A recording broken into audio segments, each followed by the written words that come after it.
I'm not saying men are victims. I understand that being a man, especially a white man, comes with a mountain of privilege. But all men are taught negative stereotypes about themselves from a young age. And that's where the toxic part is born. When you begin to interview them at 12 or 13, they tell you about a lot of love that they have for their friendships. They talk about wanting that kind of intimacy with other boys.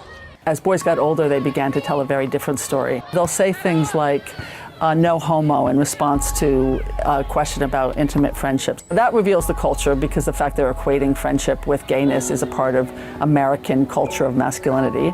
Men are discouraged from expressing their feelings, and too often that comes out as aggression instead.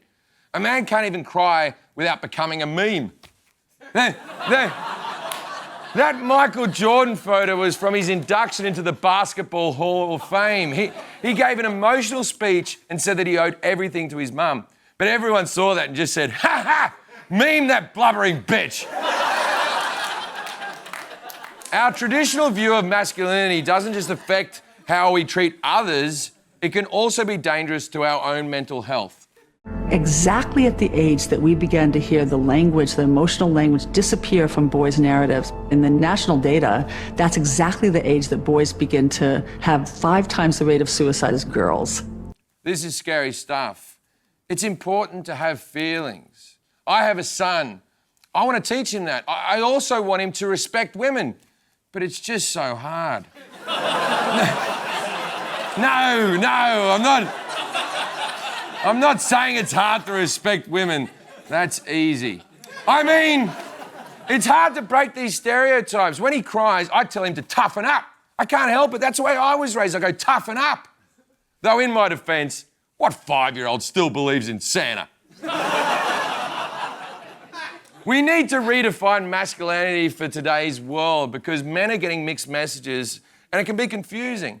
According to Psychology Today, traits that women are attracted to include both pride and shame. And women thought happy men were unattractive. That's why the Dalai Lama doesn't get as much pussy as you might think.